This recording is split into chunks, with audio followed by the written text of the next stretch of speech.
ያስታርቁናል ብለን ያስገባናቸው ሰዎች ፓርቲሽን ያከፋፈሉ ነው። ምክር ሰጪ መስለው ወዳጅ መስለው አጠገባችን የቆሙ ሰዎች በጀርባ ላይ ሆነው ታሪካችን አላበላሹብንም ይሆናል። በጠየቅነው ሰዓት እግዚአብሔር ሳይደርስልን ሲቀር በምንፈልገው በሚያስፈልገን ሰዓት የምንፈልገውን ነገር ባለማግኘታችን ምክንያት አያችሁ። ሰኞ ለምነነው ሰኞ በማግስቱ ሰኞ ካልተደረገልን፣ ሳምንት ሰንበት ለምነነው በቀጣዩ ሰንበት ካልተደረገልን ተስፋ መቁረጥ እግዚአብሔር ትቶኛል፣ እግዚአብሔር ረስቶኛል እንላለን። የታለ የምወደው መልአክ የደረሰልኝ? የታለ የምወደው መድኃኔዓለም የደረሰልኝ? የታለች የምወዳት ድንግል ማርያም የደረሰችልኝ? እኔን እኮ ትታኝ ነው፣ የኔን ነገር ትታለች፣ ዝም ብላኛለች ይላል። እግዚአብሔር እቅድና ፕሮግራም አለው። ያንተ ቤት የሚጎበኝበት ሰዓት እስኪደርስ ጠብቀው። የወደቀን ምን ይበዛበታል ይላሉ። የወደቅን ቀን ማጽናኛ እኮ የለንም። ስንወድቅ እጃቸውን እየዘረጉ ሊያነሱን የሞከሩ ወዳጆች አሉን እንዴ? ቀድሞም ብዬ ነበር፣ ድሮም ብዬ ነበር፣ የእሱ ነገር የገሌ ነገር እኮ ነው የሚሉና ሴት የወለደ እግዚአብሔር ወንድ አምጣ ብሎ ይጠይቀዋል። ወንድ የወለደ ኧረ መድኃኔዓለም እባክህ ሴት ብሎ ይጠይቀዋል። ደግሞ ሴትም ወንድም ያልወለደ ጌታ ሆይ ጾታ አልጠይቅም ብቻ የተባረከ ልጅ ስጠኝ ብሎ ይለምነዋል። ጥያቄያችን ብዙ የማይሰጡኝን እየነገሩ እኮ አጓጉኝ። ወንድ ትወልዳለህ ያለ እኔ የምልሽ አንቺ ለራስሽ ወንድ ልጅ ወልደሽ ወይ ለኔ ለምንድን ነው የከለከልሽኝ? አላት። ትጨንቃችሁ እንደዛ በሏት፣ እመቤቴ በሏት፣ አዛኝቱ በሏት፣ ወለላይቱ በሏት፣ ኪዳንኪ በሏት። የሰው ጭንቀት ይገባታል፣ ትረዳለች። ሀብት አግኝተው ልጅ በማጣታቸው የሚያለቅሱ የሰበሰቡት ሀብታቸው በዜሮ ተባስቶባቸው ምን ያደርግልኛል? ለመኑ ዘዘገብነ ለማን ነው የሰበሰብነው? አልብነ ውሉድ ልጅ የለንም፣ ታዲያ ገንዘባችንን የሚወርሰን ከሌለን ምን ያደርግልናል ብለው ተስፋ ይቆርጡ እኮ አሉ። ማምላክ በጣም ብዙ ሰዎች ግን ከጠበቃችሁት አማኑኤልን ከጠበቃችሁት መድህኑን ሲመጣ እግዚአብሔር እንዲህ ይላል። የዛሬ ዓመት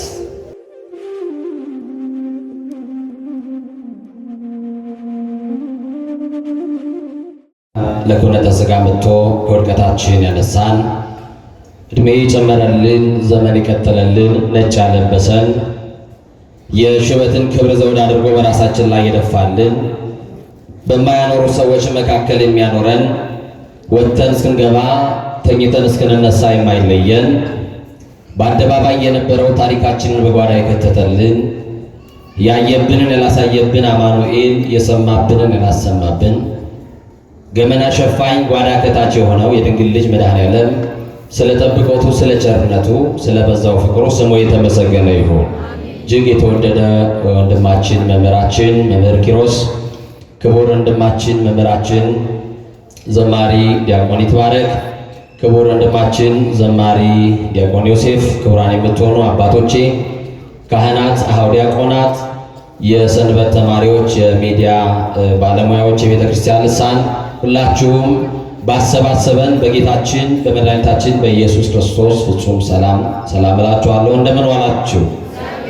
እንደምን ቆያችሁ? አሜን። ቸርነትና ምሕረቱን ይቅርታውን ያበዛልን ከባት ያበሳ መድኃኔዓለም ስሙ በድጋሚ የተመሰገነ ይሁን። ለቃል ርደት ለሥጋም ርገት መሰላል የሆነች የአዲስ ኪዳን ኪሩብ ከሰማይ የረቀቀች ዳግሚት ሰማይ በቀደመ ልመኗ ፍጥረት የምታስምር አዛኝ የጻድቃን ወዳጅ የኃጥአን አማላጅ እናታችን አማላጃችን መመኪያችን በረሃብ ዘመን በልተን የጠገብንባት መሶባችን ድንግል ማርያም በጥማት ዘመን ጠጥተን የረካንባት ጽዋችን ድንግል ማርያም ልብሳችንም ጉርሳችንም ዘመዳችንም ወገናችንም ሁሉ ነገራችን ስለሆነችልን ለኢየሱስና ለድንግል ማርያም ክብር ይገባታል። የምንመካባት የመመኪያችን ዘውድ ድንግል ማርያም ናት። ዲያብሎስን ድል የነሳንባት የድል አክሊላችን ድንግል ማርያም ናት። የምንመረጎዝባት በትረ ሃይማኖታችን ድንግል ማርያም ናት። ገነት መንግሥተ ሰማያት የምንገባባት በራችን ድንግል ማርያም ናት። የሕይወት መሶብ የሕይወት እንጀራ የቀረበባት አማናዊት መሶባችን ድንግል ማርያም ናት። ብርሃን ያየንባት ዓይናችን ድንግል ማርያም ናት። ከፍ ከፍ ያልንባት መታያችን ድንግል ማርያም ናት። ከኃጢአት ስትመት የዳንባት መርከማችን ድንግል ማርያም ናት። እመቤታችን በደቂቀ አዳም በልዑላኑ በትሑታኑ በሰማይ በምድር በመላእክት ዘንድ የምትመሰገን ውድስት የሆነች እናት ናት። ድንግል ማርያም መርገመ ሥጋ መርገመ ነፍስ የሌለባት በረከተ ሥጋ በረከተ ነፍስ እያማለደች የምታሰጥ ሥላሴ ክብር የክብር ክብር ያጎናጸፏት የኢየሱስ ክርስቶስ እናት የኔና የእናንተ እናት ባለቀስን ጊዜ እንባችን የጠረገችልን ጓዳችንን የሸፈነችልን በአስጨናቂ ሌሊት አብራን የሆነች መከራና ጭንቀት ያቀለለችልን የጭንቋ እናታችን ጓዳችን ኪዳነ ምሕረት እናታችን ስሟ የተመሰገነ ይሁን። የምትወዷት እስቲያር ክብሯት አመስግኗል። የታላቁ ወንጌላዊ የቅዱስ ዮሐንስ በረከት እንዲሁም የኢትዮጵያዊ ጻድቅ የጻድቁ አባታችን የአቡነ መልከጼዴቅ በረከታቸው በሁላችን ላይ ይዳል። እንግዲህ አርፍጄ ነው የመጣሁት። ከተማው በብዙ ቦታ ላይ ተዘጋግቷል እንግዶች ስላሉ የሚል ነውና ከአንድ ሰዓት በፊት ወጥቼ አሁን የደረስኩት። ሰው ይወጣል ከቤቱ መድረሱን የማያውቀው ማን ነው? እንግዲህ ሌት ካመር ነኝ አርፍጃለሁና እንግዲህ ቅጣት ከተቀጣችሁኝም ለመቀጣት ነበር። መምህራኖቹ ግን አልቀጡኝም። እናንተ ካኮረፋችሁኝ ይቅርታ ለማለት ያክል ነው። እግዚአብሔር ከሁላችን ጋር ይሁን። በዚህ በተወደደ በመዳን ሰዓት ጥቂት የእግዚአብሔርን ሐሳብ እንሰማለን። ሊቃውንት ለአእምሮ ዋዘኞች ለጆሮ እግዚአብሔር ደግሞ ለልብ ይናገራል። ሊቃውንት ለአእምሮ ከነገሩ ዋዘኞችም ለጆሮ ካወሩልን የልብ ወዳጃችን እግዚአብሔር ለልባችን የሚነግረን ይበልጣል። ከዓለት በላይ የጠነከረው ልባችንን በፍቅሩ መዶሻ ሰብሮ የሚረባንን የሚጠቅመንን የሚያስተምረን እግዚአብሔር ማን ያውቃል ዛሬ ማንን ጥያቄ እንደሚመልስ? ማን ያውቃል ዛሬ ማንን ቋጠሮ እንደሚፈታ? አልፈው የሆነ ይህንን ጊዜ እያላችሁ በጭንቀት ውስጥ እየተዋጣችሁ ያላችሁት፣ የመከራ ሌሊት እያሳለፋችሁ ያላችሁት፣ ስልጣን የማይፈታውን ገንዘብ የማይፈታውን ሰዎች ተሰብስበው ዘመዶቻችን ተሰብስበው የማይፈቱልንን የሕይወታችን ቋጠሮ የሚፈታው ልዩ ሶስት አብ ወልድ መንፈስ ቅዱስ ሥላሴ ቋጠሯችን በቃሉ ይፍታል። የትምህርታችን ርዕስ እኔ ግን አልረሳሽም የሚል ነው። እስቲ ከኔ ጋር በሉ፣ እኔ ግን በሉ፣ ድገሙና በሉ፣ አልረሳሽም። ምን አለልሽም? ስለ ቃሉ የቃሉ ባለቤት አምላካችን እግዚአብሔር ስሙ የተመሰገነ ይሁን። ይህንን ቃል የምናገኘው በትንቢተ ኢሳይያስ ምዕራፍ 49 ቁጥር 15 ላይ የምናገኘው ኃይለ ቃል። ኃይለ ቃሉን የመዘገበልን ከአበይት ነቢያት መካከል ዋነኛው የሆነ ኢሳይያስ ይሁን እንጂ ቃሉን የተናገረው ግን እግዚአብሔር አምላካችን ነው። እግዚአብሔር የማይተወን እግዚአብሔር የማይረሳን የማይጥለን መሆኑን ተስፋ ለሚያደርጉት ተስፋ እንዳይቆርጡ በመጠበቂያቸው ላይ ሆነው እግዚአብሔርን ረስቶኝ ይሆን እንዴ? ጸሎቴ ሁሉ ዘግይቶብኛል፣ እግዚአብሔር ትቶኝ ይሆን እንዴ ለሚሉ ሰዎች ተስፋቸውን ሊያለመልም እግዚአብሔር በኢሳይያስ በኩል እንዲህ አለ፣ እኔ ግን አልረሳሽም። ምን አለልሽም? ኢሳይያስ ማለት ቅቡ እምቅባ ትንቢት ማለት ነው። እንዲህ መባሉ ትንቢት የሚገልጥ መንፈስ ቅዱስ ስላደረበት ሀብተ ትንቢት ስለተሰጠው ነው። ኢሳይያስ ሀብተ ትንቢት ብቻ ሳይሆን ሀብተ ፈውስም የተሰጠው ታላቅ ነቢይ ነው። በመጽሐፍ ቅዱስ ላይ ኢያሱ፣ ሆሴና ኢየሱስ የሚሉ ትርጉሞች መድኃኒት ተብለው ይተረጎማሉ። ምን ተብለው? መድኃኒት ማለት እንደሆነ ኢሳይያስ ማለትም መድኃኒት የሚል ትርጉም የያዘ ነው።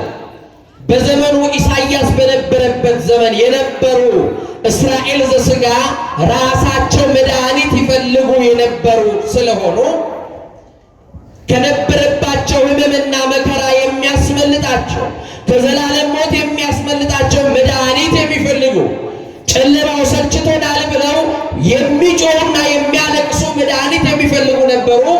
ያ መድኃኒት ጊዜውና ሰዓቱ ሲደርስ ከድንግል ማርያም ተወልዶ ዓለምን ሁሉ ያድናልና ለጊዜው እግዚአብሔር አይረሳሽም፣ እግዚአብሔር አይረሳህም፣ እግዚአብሔር አይተውህም፣ እግዚአብሔር አይጥልህም።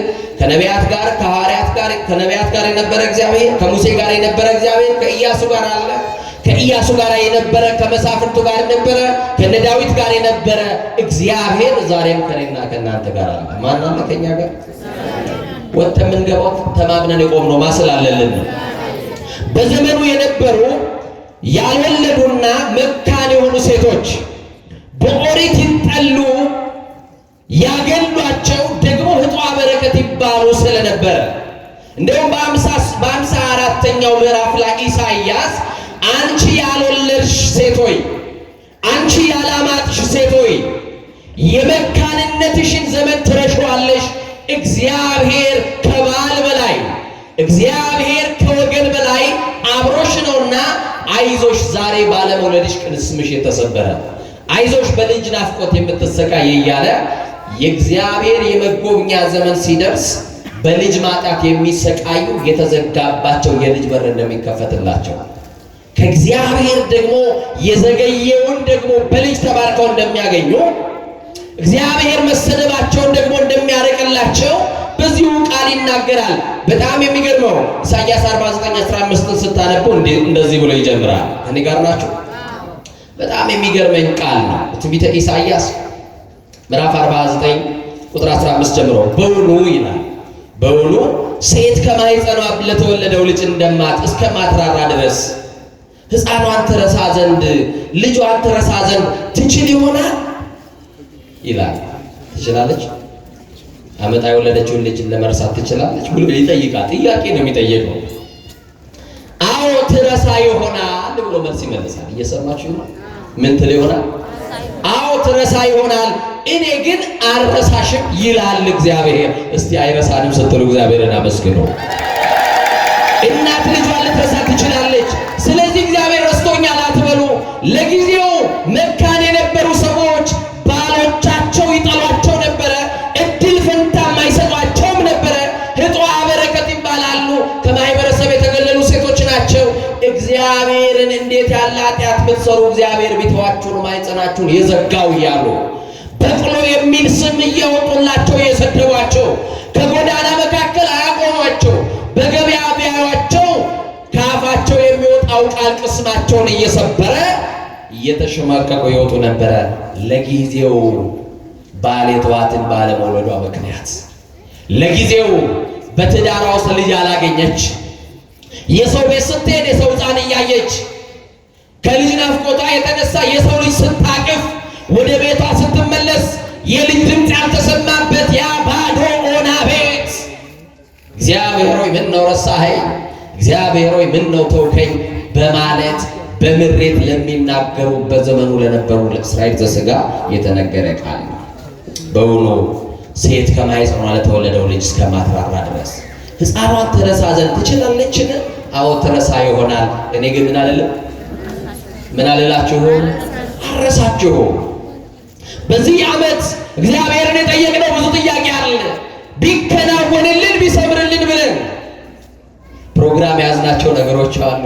እንደ ሰውኛ በእኛ እቅድ በእኛ ፕሮግራም የተያዙ ነገሮች አንዳቸውም ላይሳኩልን ወይም አልተሳኩልንም ይሆናል።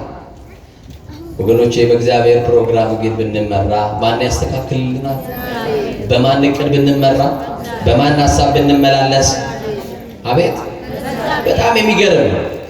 በኃጢአት ስጥመት ብንሆን፣ ወዳጆቻችን ቢጠሉን፣ የኛ የምንላቸው ሰዎች እንኳን ጀርባ ቢሰጡን እግዚአብሔር አይተወንም፣ እግዚአብሔር አይጥለንም።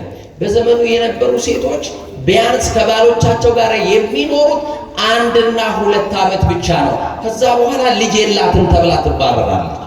ደግሞ ሌላ ስም ደግሞ ይሰጣቸዋል። በወር ፈት የሆነች ትባላለች። ምን የሆነች?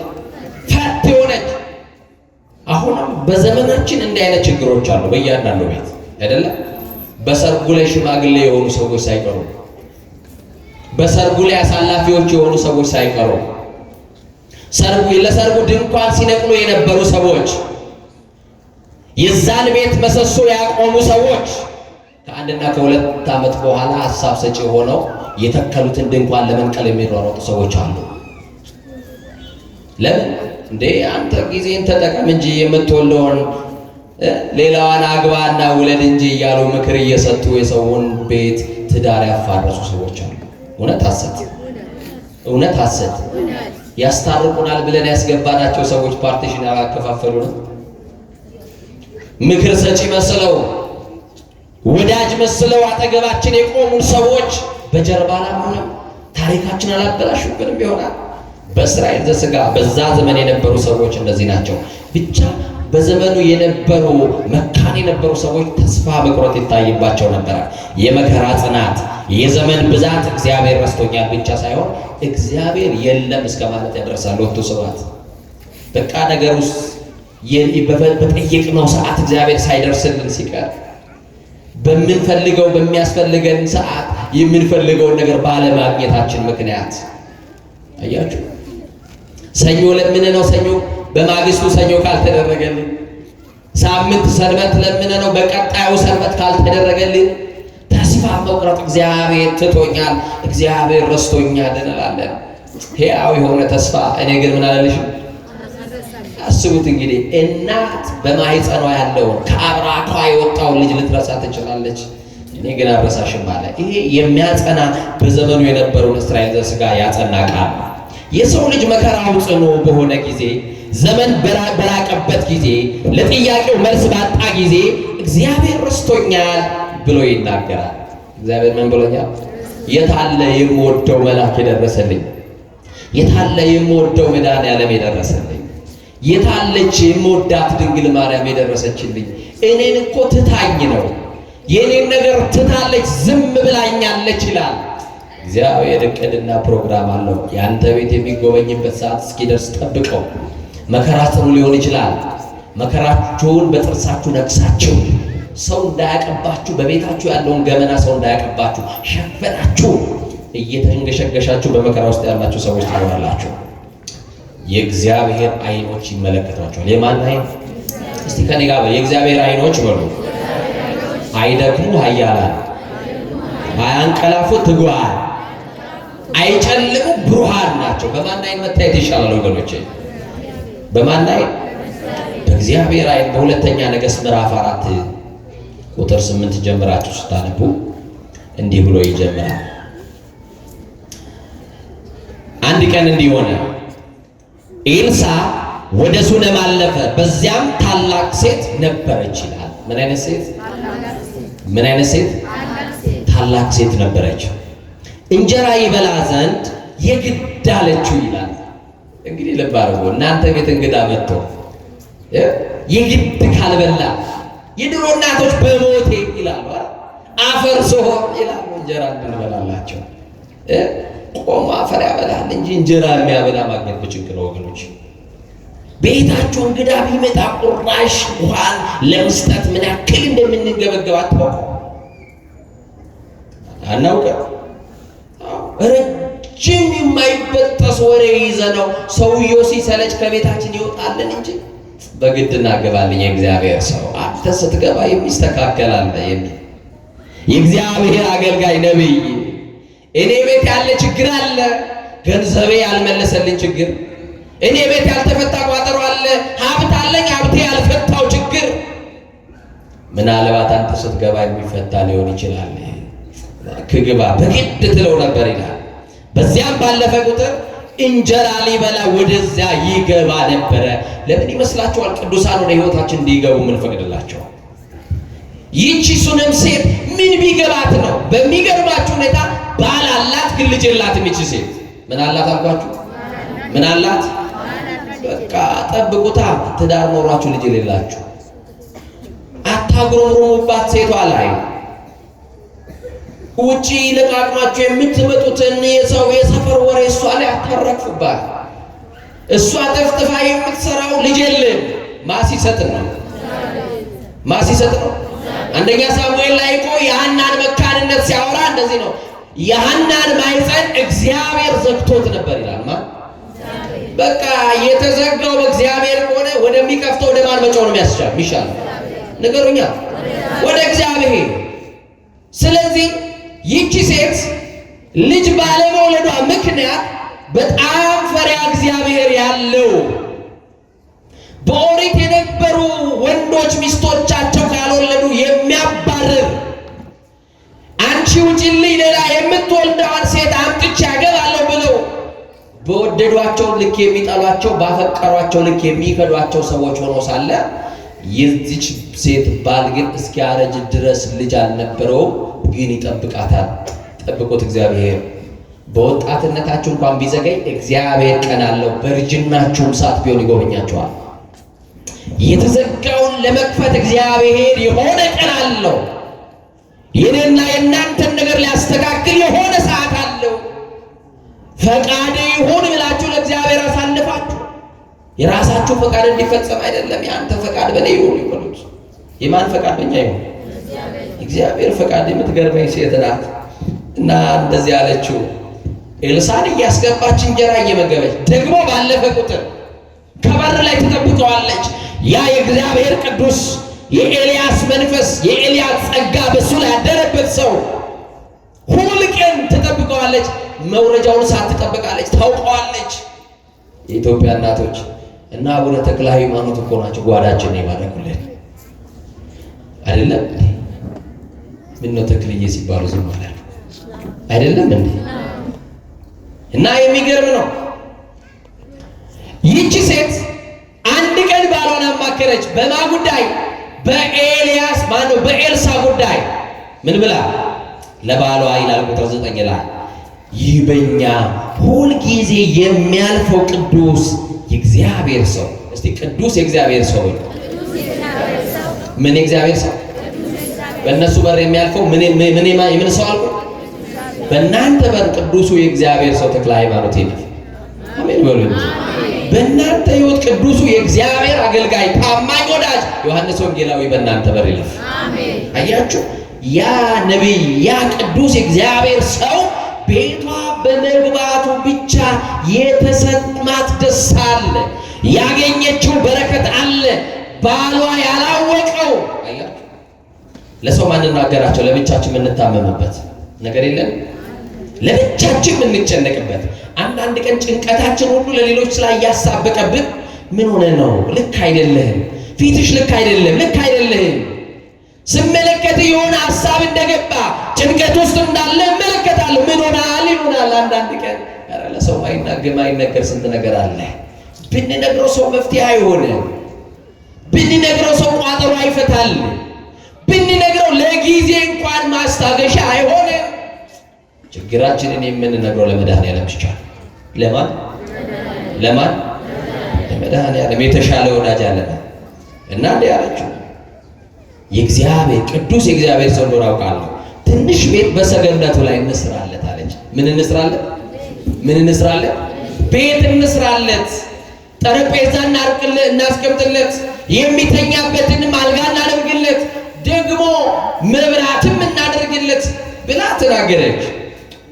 አንድ ቀንም ለኤልሳ በተራራው ላይ በሚጸልይበት በደብረ ቀርሜሎስ የሚጸልይበትን የጸሎት ቤት ከሰራችለት በኋላ ስለዚህ ሴት ወደ እግዚአብሔር ይለምን ነበረ እና አሰባት። አንድ ቀን ምን አላት አልኩኝ? አሰባት። ቅዱሱ የማን ሰው አልኳችሁ? የእግዚአብሔር ሰው አሰባት። አገልጋዩ ግያዝን ጠራው። ሎሌውን እንዲህ አለ፣ ሂድና ሱናማዊቷን ሴት ጥራት። የምትጠራበት ምክንያት እግዚአብሔር እንዳልረሳት የመጎብኛ ዘመኗ እንደደረሰ ብስራት ልትሰማ ነው። እየሰማችሁ ነው? እግዚአብሔር አይረሳሽም አይደል? እግዚአብሔር ወንድም አይረሳህም። ያ ቅዱስ የእግዚአብሔር ሰው ሎሌውን ጠርቶ ያቺን በቤቷ የምትቀበለኝን ያልበቃ ብሎ በተራራው ላይ ቤት የሰራችልኝ ሂድና ጥራት አለው። በጠራትን ጊዜ በፊቱ ቆመች ይላል። ዛሬ በዚህ ጉባኤ ውስጥ በሰው ተጠርታችሁ የመጣችሁ ትኖራላችሁ። በጓደኛ ተጠርታችሁ የመጣችሁ ትኖራላችሁ። በፊቱ ቆመች ይላል። ዛሬ ግዴላችሁ ሰው ጓደኛ ይዞ መጥተህ የቆምከው በአማኑኤል ፊት ለፊት ነው። ሁሉን በሚፈታ ሁሉን ደህና በሚያደርግ ቋጠሮን በሚፈታ ለጥያቄ መልስ በሆነው በመድኃኔዓለም ፊት ነው የቆምከው። እሷ ተጠርታ ስትመጣ በእግዚአብሔር በቅዱሱ በእግዚአብሔር ሰው በኤልሳ ፊት ቆመች። እርሱም እነሆ ይህን ሁሉ ሐሳብ አሰብሽልኝ፣ ምን ላድርግልሽ አላት። እግዚአብሔር ምን ቢያደርግላችሁ ትፈልጋላችሁ? 2017 ዓመትና ያልተሳካላችሁ ይሄንን ዘመን በጣም አባክናችሁት እንደ ዋዛ እንደ ቀልድ ያለፋችሁ ዘመን ቀጣዩ ዘመን ላይ እግዚአብሔር ምን ላድርግልሽ ቢልሽ ምን ያደርግልሽ? እግዚአብሔር ምን ትፈቅዳላችሁ? በቀጣዩ ዘመን እግዚአብሔር ቢያደርግላችሁ ምን ትሻላችሁ ወገኖቼ? አሁን እዚህ ውስጥ ይቅርታ የሚል ሰው ይኖራል ወገኖቼ? እንደው የቆረጥኩት ሎተሪ ቢወጣ ልንል እንችላለን። እንደው የገባሁት ዕቁብ ቢወጣልኝ የሚል ሰው ይኖራል። ለቀጣዩ ዓመት ዲቪ ደርሶኝ አሜሪካ ብሄድ የሚል ሰው ይኖራል። ኮንዶሚኒየም ብገዛ፣ መኪና ብገዛ፣ የራሴ ቢዝነስ ቢጀምር ብሎ ይችላል። በቀጣዩ ዘመን ምን ያርግልን እግዚአብሔር? ምህረት ያደርግልን። ምን ያርግልን? በእግዚአብሔር የምህረት አይኖች የምንጎበኝበት ዓመት ያደርግልን። እግዚአብሔር ይቅር የሚለን ዓመት፣ ከእግዚአብሔር ጋር ይቅርታን የምናገኝበት ዓመት ይሆንልን። ምን ላድርግልሽ? ለንጉሥ ወይም ለሰራዊት አለቃ ልንገርልሽ፣ ቤተ መንግሥቱ ያደምጠኛል፣ መኳንንቱ ሹማምንቱ ስጧት አድርጉላት የምላቸውን ነገር ሁሉ ያደርጉልኛል። የወይን ቦታ የአትክልት ቦታ ስጧት ብል ያደርጉልኛል። ለማን ልንገርልሽ? ምን ላደርግልሽ አላት። እርሷም እኔ በወገኔ መካከል ተቀምጬ ሳለሁ ምን የሚጎልብኝ አለ አለች። አንዳንድ ቀን ጉድለታችንን ብቻ እያጎላን እናወራለን። ከጎደለን እየጀመርን እግዚአብሔር በየቀኑ የሚያደርግልንን ነገር በዓይናችን መመልከት አልቻልንም። በእያንዳንዱ ቀን ግን የተደረገልን ነገሮች አሉ። ዓይናችሁን ግለጡና እስቲ መርምሩ። ወጥቶ መግባት የማን ችሎታል? ማን ረድቶን ነው ወጥተን የምንገባው? ወጥቶ መግባት ያልቻሉ ሰዎች እያሉ ወጥተን መግባት ከቻለን የማን እርዳታ ነው? ማን አግዞን ነው ማለት ነው? ማን እየረዳን ነው ማለት ነው? የተቀለለውን እንጀራ አላምጠን ለማወጥ ማን ሲረዳን ነው? እግዚአብሔር አይረዳንማ። የገዛ ያዋጥነው እንጀራ እንኳን ቆ ሊገለን ይችላል። ኧረ እንጀራውማ ትልቅ ነው። የገዛ ምራቃችንም ጠላት ሆኖ ሊገለን ይችላል። እና ይገርማቸዋል። እሷ ምንም አያስፈልገኝም፣ በወገኔ መካከል እኮ የተቀመጥኩ ነኝ፣ ቤቴ ሙሉ ነው፣ የሚበላ የሚጠጣ አለ፣ ከብቶች አለ፣ ሁሉ ነገር አለ አለችና ለምን ልጅ የለኝም አላለችም። ባሏ ሽማግሌ ነው፣ እሷ እድሜዋ ሄዷል። የሰማችሁ ነው። ልማደ አንስት ቀርቶባታል። ሙቀትና ለምላሜ ተለይቷታል። እንዴት ብላ ልጅ ትበለው? እድሜዋን አየች፣ አሰበች። እግዚአብሔር የጊዜ ገደብ የለውም። የሰማችሁ ነው። በየትኛውም ሰዓት እግዚአብሔር ሊሰራ ይችላል አይችልም? እሷ ግን ምን አለች? በቃ በልጅ በኩል ተስፋ ማድረጌ ቀርቷል። ከዚህ በኋላ እኔ ልጅ አቅፋለሁ ብዬ አላስብም። ግን ከትዳሬ ጋር ጤናማ ስለሆንኩኝ ባሌም ልጅ የለሽም ብሎ አንድ ቀን በክፉ ዓይን ተመልክቶኝ ስለማላውቅ ደህና ነኝ አለች። ጊያዝ ግን ሎሌው እሷ የደበቀችውን ችግር ለኤልሳ ነገረው። ምን ብሎ? ልጅ የላትም አለ። ምን የላትም? ልጅ የላትም አለው። እንደው በልጅ ናፍቆት ለምትሰቃዩ ቀጣዩ ዓመት ላይ መድኃኔዓለም ባርኳችሁ ልጅ አቅፋችሁ በጉባኤ መካከል እግዚአብሔር ያደረገላችሁ እንድትመሰክሩ ይርዳችሁ። እና ልጅ የላትም ደገመና ጥራትና በፊቴ ትቁም አለው። ጠራትና በፊቱ ቆመች። እንዲህ አላት፣ የዛሬ ዓመት እስቲ በሉ እናንተ መቼ? አንድ ዓመት መጠበቅ ከቻላችሁ ነው። መቼ ያልኳችሁ? አንድ ዓመት መታገስ ከቻልክ ነው። መቼ ያልኩ? በቃ ጠብቀው አንድ ዓመት፣ የዛሬ ዓመት አለ። ምን ሊነግረኝ ይሆን ይሄ ሰው? የዛሬ ዓመት አለኝ። ከቀርሜሎስ ተራራ ተነስቼ ከዚህ ከተማ ጠቅልዬ ወደ ሌላ ሄዳለሁ ሌላት ነው። የዛሬ ዓመት በዚህኛው ሰዓት በዚህኛው ወር ልክ በዛሬው ቀን ወንድ ልጅ ትታቀፊያለሽ አላት። ምን አላት? የዛሬ ዓመት በዚህ ጉባኤ ውስጥ ያላችሁ ሰዎች ይሄንን ጊዜ አስታውሳችሁ ልክ ጳጉሜ ወር ላይ ብላችሁ መድኃኔዓለም ቃሉን ልኮ በጆሮዬ የሚያጽናናውን ከስብራት የሚጠግነውን ሕያውና ዘላለማዊ የታመነ ቃሉን እያሰማኝ በቃሉ በኩል የነገረኝ ተስፋ አለኝ። የዛሬ ዓመት ብሎ ማን ያውቃል? የዛሬ ዓመት የሚሰራልህ ስራ ማን ያውቃል? የዛሬ ዓመት አንተ በእግዚአብሔር ፊት ለፊት ዛሬ ባዶ ሆነ ቀርበ የዛሬ ዓመት በሙላት የምትቆምበት ሊሆን ይችላል። ዛሬ ማጣትን እንዳታይ የዛሬ ዓመት ለራስህ የሚሆን አይደለም ለሌሎች የምትተርፍ አድርጎ እግዚአብሔር ሊያቆምህ ይችላል። የዛሬ ዓመት ምን እንዲሆን ትፈልጋላችሁ? ዛሬ የጎደላችሁን ጤንነት አንድ አንሶላ መልበስ አቅቷችሁ ከህመማችሁ ጽናት የተነሳ እንዴት ይነጋልኛል ይሄ ሌሊት ከዚህ ሜት እንደው ከስቃይ እግዚአብሔር ወይ በትገላገለኝ እያሉ ሞታቸውን የሚመኙ አሉ። የዛሬ ዓመት በሰው ትከሻ ያለው የዛሬ ዓመት ጤናው የጎደለባቸው በሙሉ ጤንነት እዚህ ላይ ያቆማቸው እግዚአብሔር እንዲላቸዋል የዛሬ ዓመት። እስቲ የዛሬ ዓመት በሉ ደግሞ ምንድን ነው የዛሬ ዓመት የሚለን ይሄ ሰው እንዳትሉ። ምን አልኳችሁ ደግሜ? ምን ትታቀፍ ያለሽ አላት? ወንድ ልጅ አልተደሰተችም። እንባዋ መጣ። አላሰበችውማ። ማን እንዲህ አይነት ተስፋ ሰጥቷት ያውቃል ወገኖች? የወደቀን ምን ይበዛበታል ይላሉ። የወደቅን ቀን ማጽናኛ እኮ የለንም። ስንወድቅ እጃቸውን እየዘረጉ ሊያነሱን የሞከሩ ወዳጆች አሉን እንዴ? ቀድሞም ብዬ ነበር፣ ድሮም ብዬ ነበር፣ የእሱ ነገር የገሌ ነገር እኮ ነው የሚሉን አይደል? በወደቅን ሰዓት የሚጎበኘን ማን ነው? በተረሳንበት ሰዓት የሚያስታውሰን ማን ነው? ይህችን ሴት ያሰባት ማን ነው? የማይረሳት ማን ነው? እግዚአብሔር። እሷ እኮ አንድ ፋይል ዘግታለች። በልጅ በኩል ያለ ፋይል ተዘግቷል እነሱ ቤት። የልጅ ጥያቄያቸው አብቅቷል። እሷ ልማደ አንስት ማየት ካቆመችበት ጊዜ ጀምሮ ከዛሬ በኋላ የልጅ ነገራችን አክትሟል። በቃ ዝም ብለን እግዚአብሔርን እያመለክነው እንሞት። ልጅ ከኛ ካልተፈቀደስ አሉ።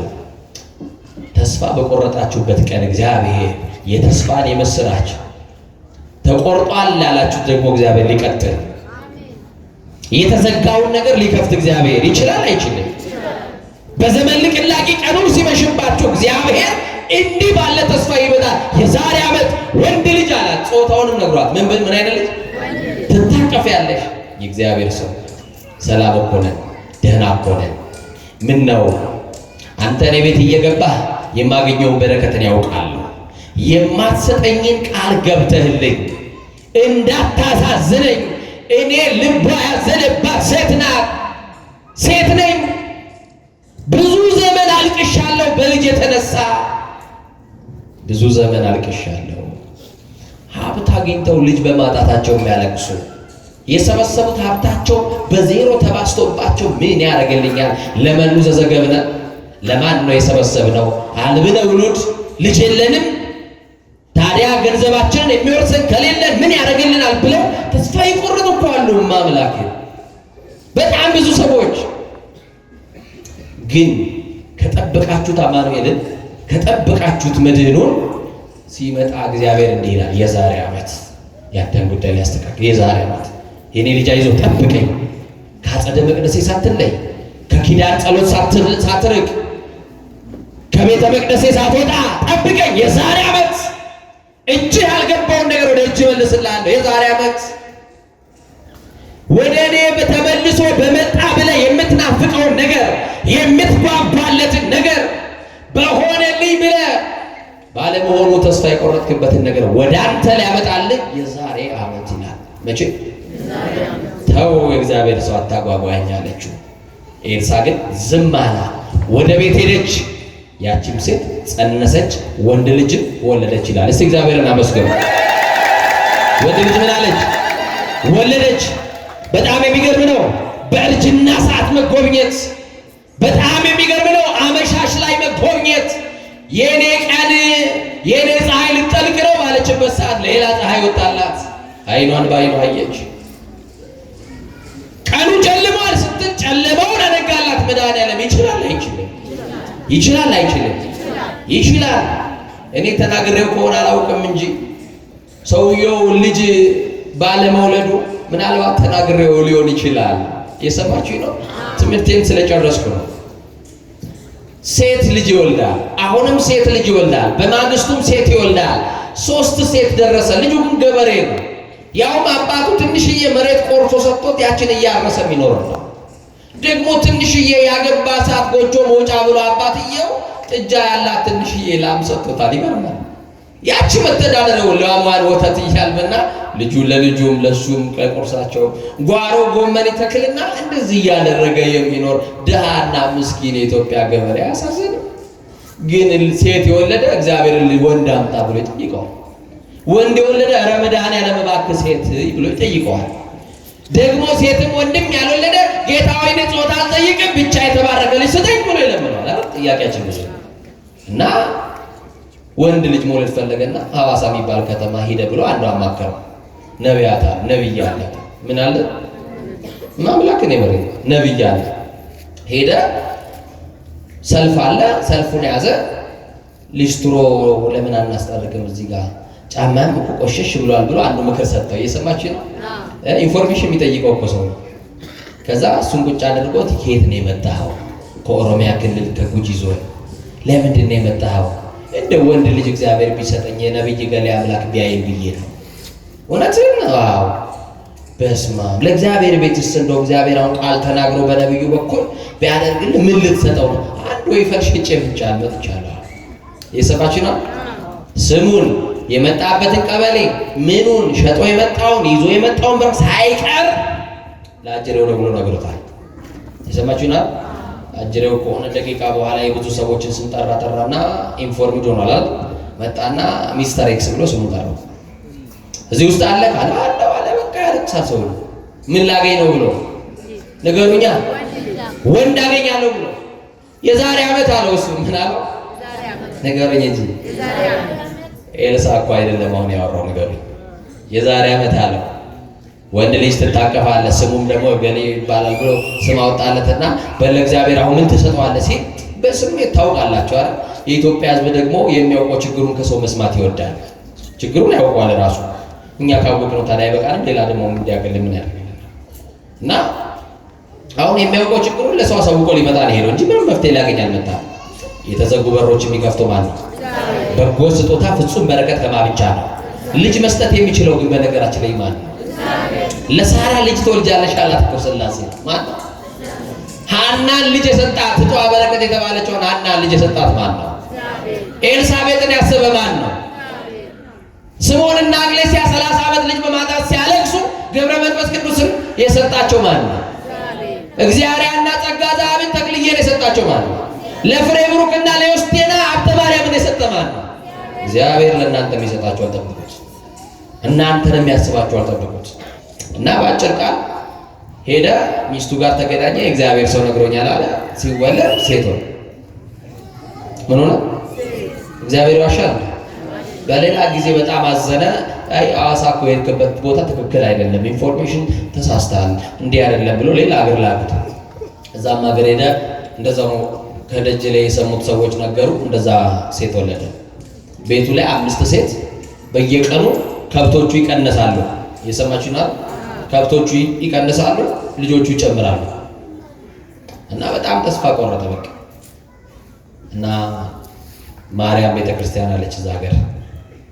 እያለቀሰ እምነቱ ሌላ ውጪ ላይ ቆመና ሊገባ ደግሞ ሲያይ እኔ እኮ እዚህ ቤተክርስቲያን አማኝ አይደለሁም፣ ደግሞ ያስገቡኝ ይሆን አለና አሰበ። ብገባስ ግባ ቢሉኝ ጫማዬን አውልቄ ነው እግሬን ታጥቤ ኧረ አይመጥናችም፣ እኔም አልገባም፣ የእናቴን ቤት እንዲሁ ዝም ብዬ ዘው አልልባት፣ እዚህ ቆሜ ልንገራት አለና ትልቅ በባህር የተሰራ የእመቤታችን ስዕል አለ። እመቤቴ አላት። ምን አላት? ሲጨንቃችሁ እንደዛ በሏት እመቤቴ